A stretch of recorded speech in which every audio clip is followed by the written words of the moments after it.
So good morning, students. In today's lecture, we are going to discuss about the export order. Means what is export order and what are the steps which are supposed to be taken after the receiving of the export order. Here, the situation that we have to take that exporter is known in the international market and importers are aware that what are the products which are being produced by the exporter or marketed by the exporter in the international market.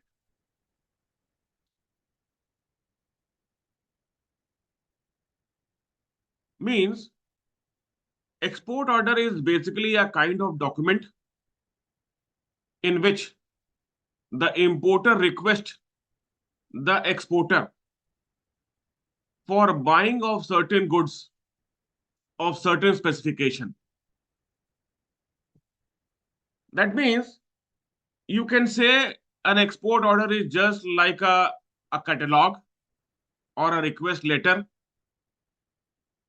a formal request letter from the importer to the exporter and asking him or requesting him to export the item listed below. That means we have to assume the situation that the product is already known to the importer through net, through company profile, through catalog, or whatever the ways it may be. And the importer is in need of buying those products. So for that purpose, he is placing an order to the exporter. When the order has been placed, an order has been received by the exporter from the importer. After that, the exporter has to send an acknowledgement. An exporter will send an acknowledgement letter to the importer. Acknowledgement letter here do not mean the confirmation of the order. Acknowledgement only means that we have received the letter or the request or the purpose of buying the product.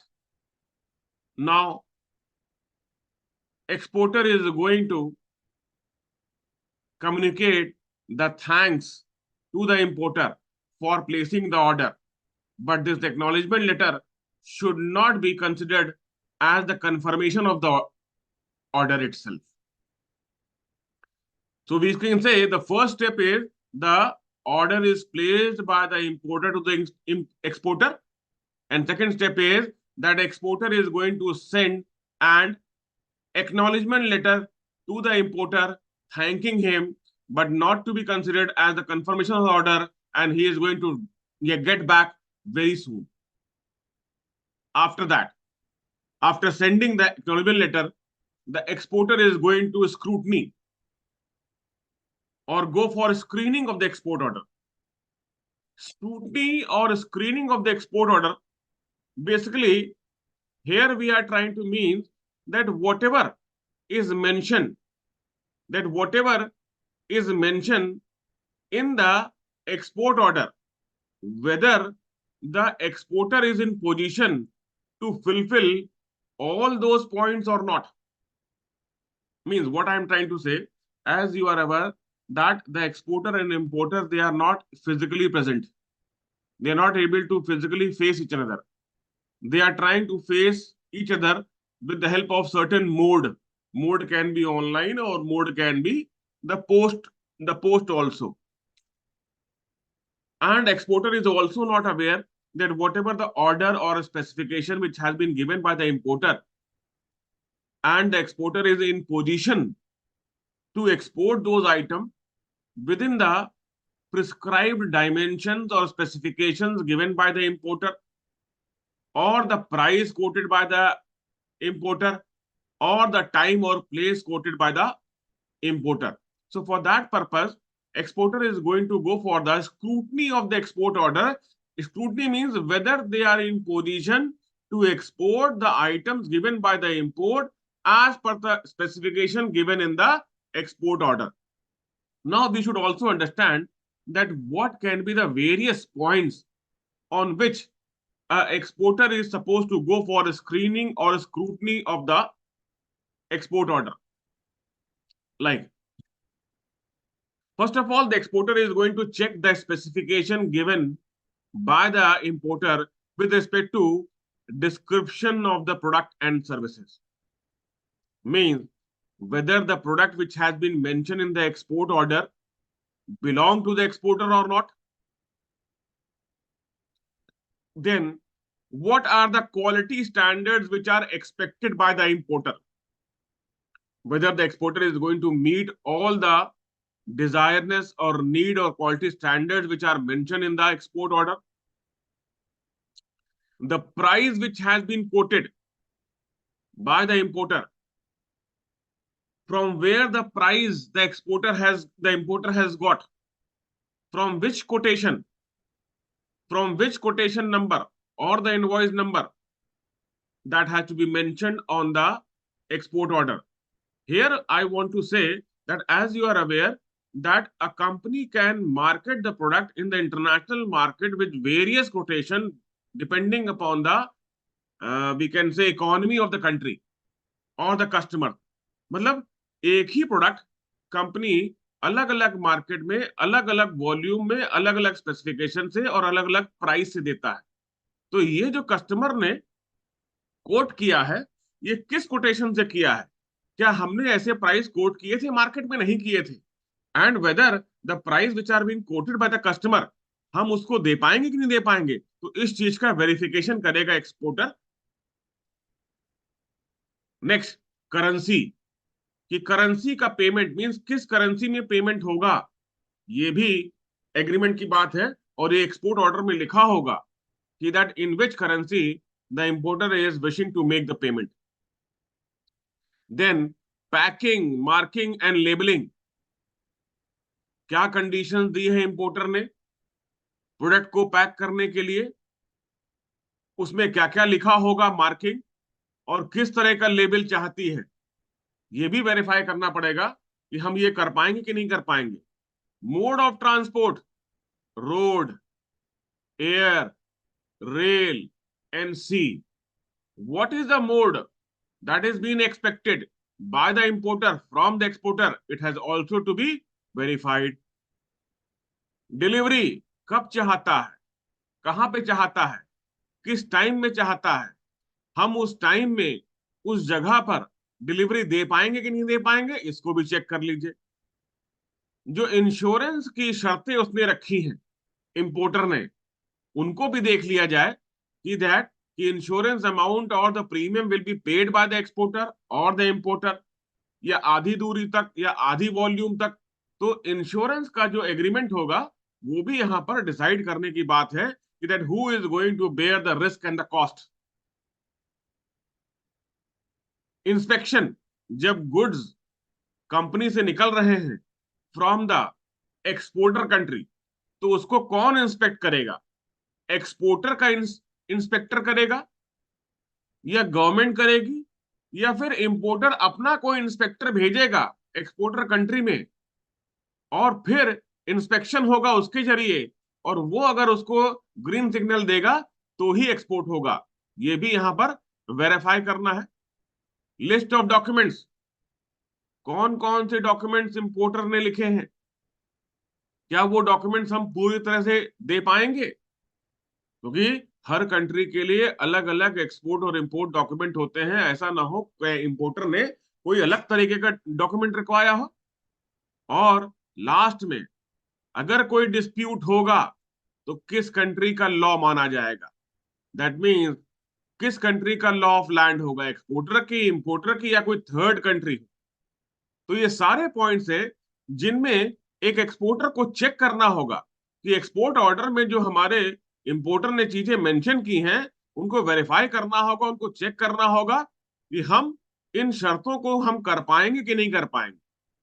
अगर अगर exporter को लगता है कि जो भी शर्तें दी गई हैं वो उनको पूरा कर लेगा जैसे दी गई हैं, तो सिंपली उसको क्या करना होगा कि सिंपली एक दूसरा लेटर देना होगा, लेकिन उसको हम लोग कहेंगे confirmation of the export order, कि भाई आपने जो ऑर्डर हमको प्लेस किया है, जिस अवस्था में जो कंडीशंस आपने मांगी है, हम उन कंडीशन को फुलफिल करते हैं और हम आपके एक्सपोर्ट ऑर्डर को अब हम कंफर्म करते हैं।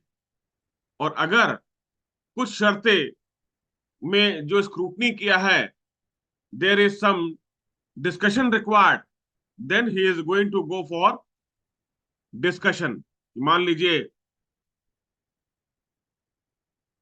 कोई प्राइस पे या प्लेस पे एग्रीमेंट ना हो, स्पेसिफिकेशन पे कोई एग्रीमेंट ना हो, मतलब अगर कोई डिस्प्यूट बैठता है स्क्रूटनी के वक्त, जो स्क्रूटनी में पॉइंट्स पूछने को आए होंगे, वो पॉइंट्स भी डिस्कस कर सकता है कंफर्मेशन देने के बाद। और जब दोनों ही पार्टी एग्रीड हो गई, then we can say the exporter is going to finally confirm the order. The order has been placed. Now when the order has been placed, then कुछ चीजें ऐसी हैं जो एक्सपोर्टर को फौरन करनी है, मतलब विदाउट डिले। जैसे ही ऑर्डर प्लेस किया, अब एक्सपोर्टर अपनी तैयारी शुरू कर देगा। और तैयारी में एक्सपोर्टर को चाहिए कि जैसे ही उसने कंफर्मेशन भेजा और कंफर्मेशन का वहां से भी एक ग्रीन सिग्नल मिल गया, वहां से भी मतलब इंपोर्टर ने भी उसको ओके कर दिया, उसके बाद एक्सपोर्टर फौरन कुछ चीजों को तय करेगा। लाइक जैसे हम लोग कहीं बाहर जाते हैं तो रिजर्वेशन कराते हैं, चाहे वो रेल हो चाहे एयर हो। वैसे ही जब हमको गुड्स भेजने हैं तो गुड्स ज्यादातर हम लोग शिप या एयर से भेजते हैं, जैसी अवस्था हो, जैसी रिक्वायरमेंट हो। तो booking of the space in the ship, कि जो भी शिप या एयर आपने सोच रखा है, जिस तारीख का जितनी स्पेस आप चाहते हैं, तो पहले आप उतना उसको बुक कर लिए। मान लीजिए माल तैयार कर लिया, लेकिन आपको रिजर्वेशन ही नहीं मिला, आपको स्पेस नहीं मिली, तो सारा ऑर्डर हमारा बेकार हो जाएगा। सेकेंडली, अब एक्सपोर्टर को एक फॉरवर्डिंग एजेंट को भी अपॉइंट करना पड़ेगा। फॉरवर्डिंग एजेंट मींस ये बेसिकली एक तरह से मीडिएटर है between the exporter and the importer, जो एक्सपोर्टर के गोदाम से लेकर इंपोर्टर के गोदाम तक माल पहुंचाने तक की जिम्मेदारी लेता है।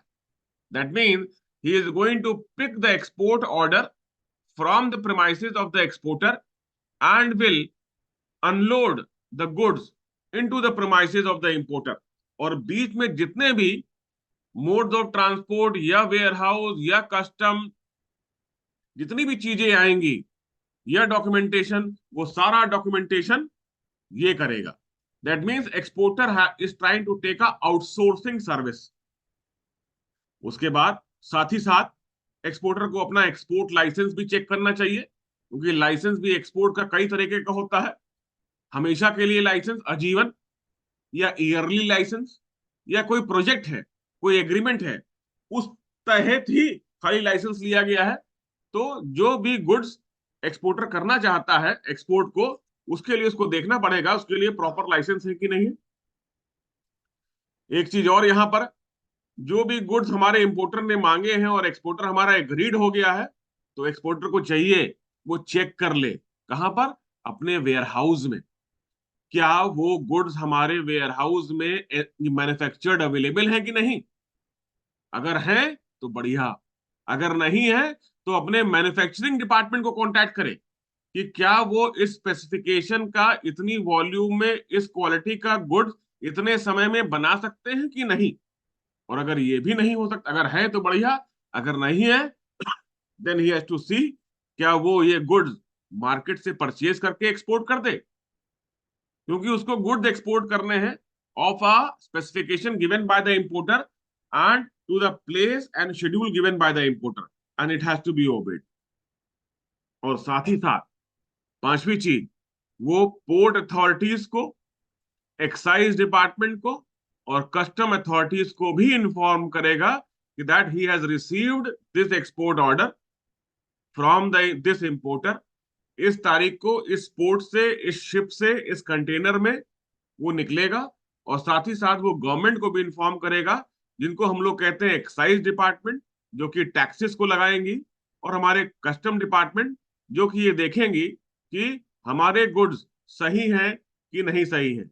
इन सब चीजों पर एक तरह से इन्फॉर्म मतलब इमीडिएट एक्शन लेना पड़ेगा हमारे एक्सपोर्टर को, जैसे ही उसने कंफर्मेशन भेज दिया। उसके बाद अब एक्सपोर्टर जो है एक्सपोर्ट कॉन्ट्रैक्ट को बनाने की तैयारी शुरू कर देगा। लेकिन एक्सपोर्ट कॉन्ट्रैक्ट को बनाने से पहले कुछ हमारे वहां एक्ट हैं, उन एक्ट के प्रोविजंस को हमारे एक्सपोर्टर को फॉलो करना पड़ेगा। जब भी कोई इंटरनेशनल गुड्स हम nation to foreign company, foreign country में ट्रांसफर करते हैं, तो कुछ हमारे लॉज हैं, उसके अकॉर्डिंग ही हम एग्रीमेंट को हम बनाते हैं। जैसे कि foreign trade development regulation act 1992,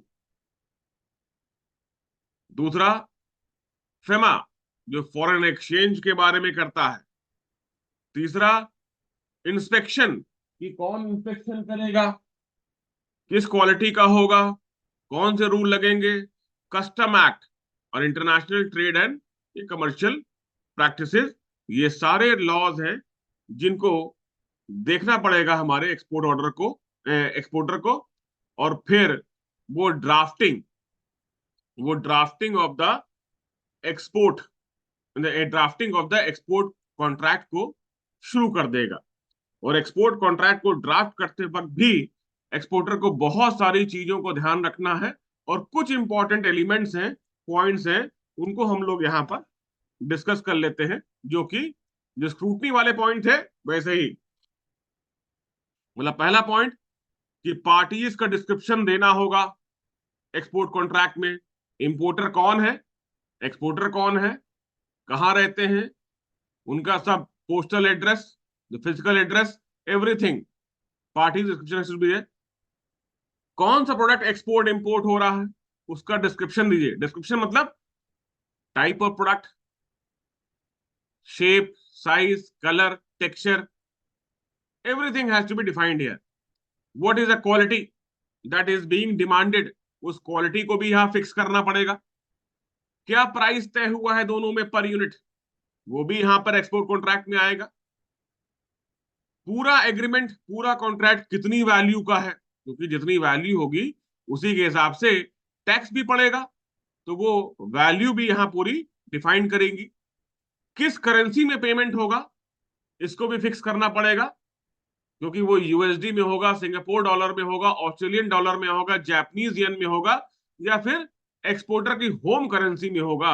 जैसे कि हम लोग अगर एक्सपोर्टर हैं तो इंडियन रुपी के पेमेंट में होगा, तो वो करेंसी जो भी तय हुई वो भी फिक्स करनी पड़ेगी।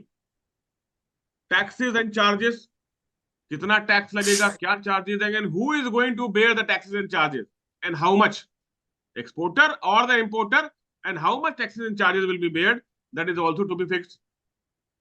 पैकिंग, किस तरह की पैकिंग होनी है, कौन सा मटेरियल इस्तेमाल करना है, any specific packing has been given by the exporter importer, वो भी देखना पड़ेगा कि पैकिंग के नॉर्म्स क्या हैं और what is being demanded by the importer.